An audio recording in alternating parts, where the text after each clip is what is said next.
सामाजिक सुरक्षा और भिन्नक्षम भत्ता वृद्धि दाबी भवानीपाटना रे बैठक। बीजेपी सरकार निर्वाचन समय सामाजिक सुरक्षा और भिन्नक्षम भत्ता 3000 टंका को वृद्धि करने प्रतिश्रुति देथिले।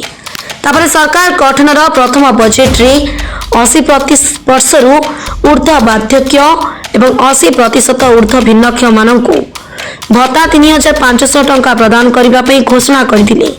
किंतु आज को 6 मास पर भी हिताधिकारी हताश होइछंती।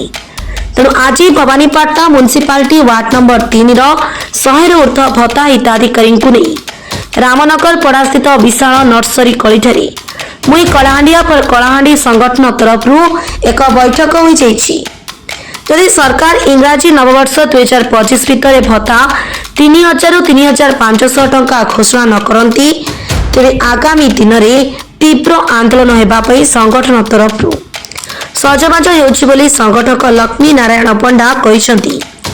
नारी नेत्री कविता राउत सीताराम खी प्रमुख उद्बोधन देथिले। भत्ता अधिकारी माने मध्य असंतोष व्यक्त करी आगामी दिन में हजार हजार संख्या जाई जिलापाल ऑफिस घेराव करिबु बोली कहिथिले। बैठक सफल करबा पई सदस्य विश्वनाथ बाग, पूर्णचंद्र गौड़, निरंजन नाग, मनोरंजन राय, वैष्णव नाग, सौम्यरंजन कर प्रमुख सहयोग करथिले। कलाहांडी जिल्लारू ब्यूरो चीफ माधव साहू का रिपोर्ट, साई सत्य न्यूज।